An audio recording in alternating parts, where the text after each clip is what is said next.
Hi parents, my name is Sarah Nance and I am your son or daughter's English teacher in AP Lang and Comp this year. And welcome to Back to School Night virtually. Please flip through these slides. They are on Schoology in my shell on the homepage, just as Back to School presentation. I will not be able to get to all of the content in here, so I'm going to hit some highlights and then expect you, if you want to talk more, to contact me or look through the slides yourselves. So let's get started. There's my contact information.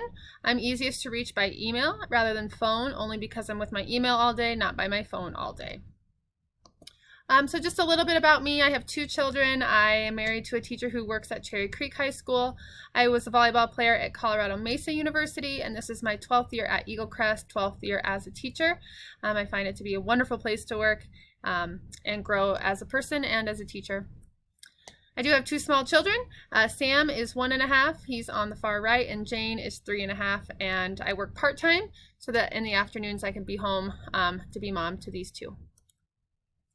All right, so AP Lang and Comp, this is a nonfiction course. It's like a college level intro to rhetoric class, so it's all nonfiction, essays, articles, speeches, graphs, and our goal as thinkers is to analyze the choices that authors and speakers and creators, composers make in order to accomplish a goal or a purpose, or to make an intended audience think, act, feel, believe in some particular way.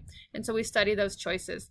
The course begs on students to draw on personal experience, background knowledge, current events as well. And it's a writing course, that's the composition piece, but it depends on language, and that's where the reading part comes in.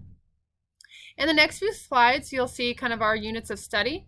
We'll start with what is rhetoric, and then we'll move into education, language.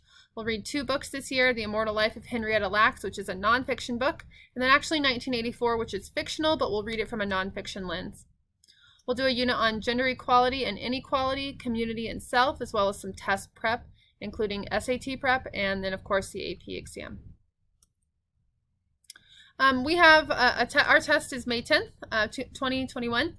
I'm sorry, 2022. I got to fix that.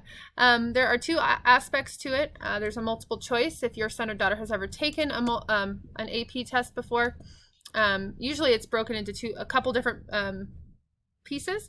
Ours is a multiple choice, 5 passages for 60 minutes. And then they will get a quick break and they'll write 3 essays in 2 hours and 15 minutes. And so these are timed writing experiences. They have 3 essays to write, and these are the only 3 essays that the students will write this year. And that is synthesis, argument, and rhetorical analysis. Synthesis and argument they've done before in history classes. Those are what you may have heard of as a DBQ and an FRQ, document-based question and a free response question.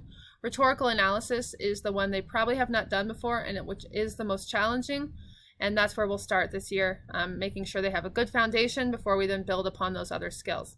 So they have to create arguments of their own and then analyze the arguments of other writers as they engage in the AP test. Okay, our goal is for everyone to take the AP test. Potentially getting students to pass can obviously alleviate some college credit in the future, and it just is a kind of a full scope of a college level class experience when they take it.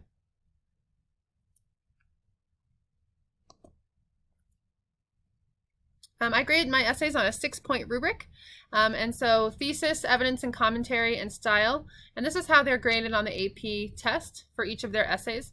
4 out of 6 is a passing score, so if they can get 4s on all their essays and get about a 60 to 70% on the multiple choice or higher, they'll pass with a 3 or 4 and up to, of course, a 5 on the overall AP test.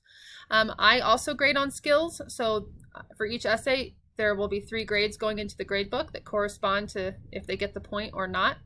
And essays are always redoable. Students can always rework essays, rewrite them, conference with me.